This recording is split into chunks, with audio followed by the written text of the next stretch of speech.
Vulnerability. Are you afraid of it? Well, the Webster's Dictionary defines it as capable of being emotionally or physically wounded, damaged, attacked.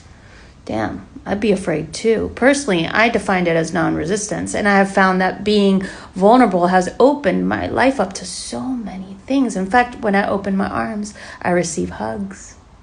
But I'm not here to convince you to be vulnerable, but I would like to talk about it a little bit if you don't mind.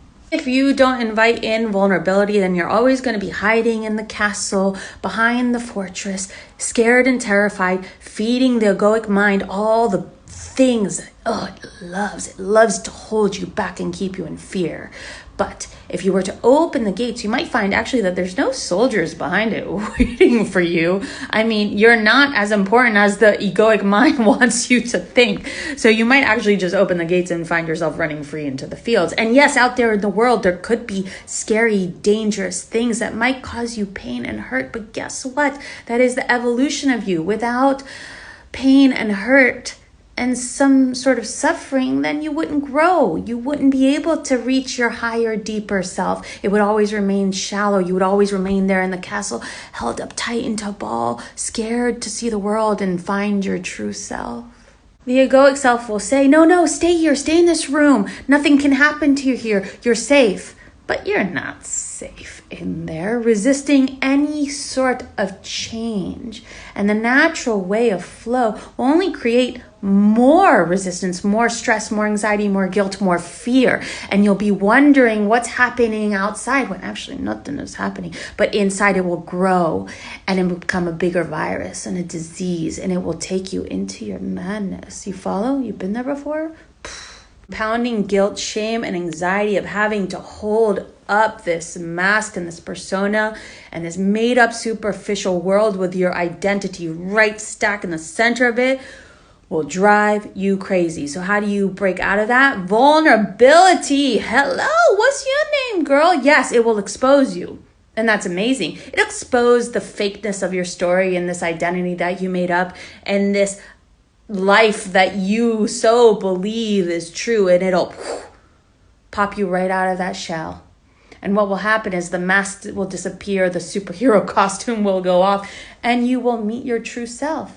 Hey, true self, what's up? I missed you.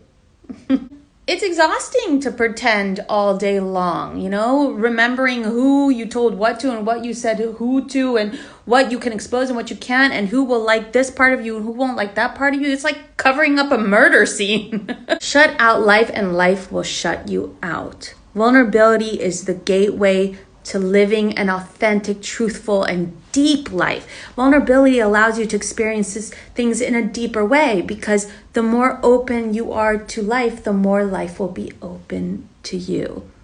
It's a beautiful relationship, a give and take. They'll only be as willing as you are. And when the ego comes at you and says, no, wait, don't go be vulnerable. Stay here with me.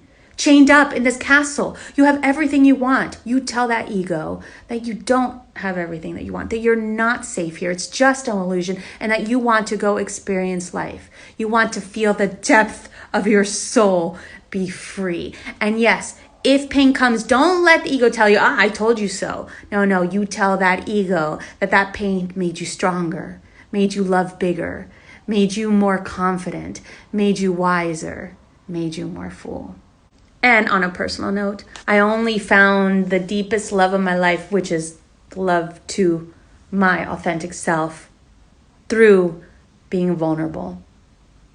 This authentic self shines only because I've been able to open my heart up 1,000,000 times, no matter how much the pain. And I will always be grateful for that.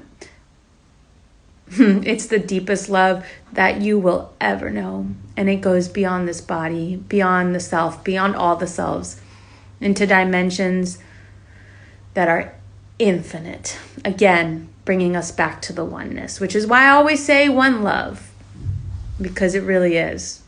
So vulnerability is truly, again, the gateway to one love. There isn't a destination, but if there was, it would say one love avenue. You've reached your destination.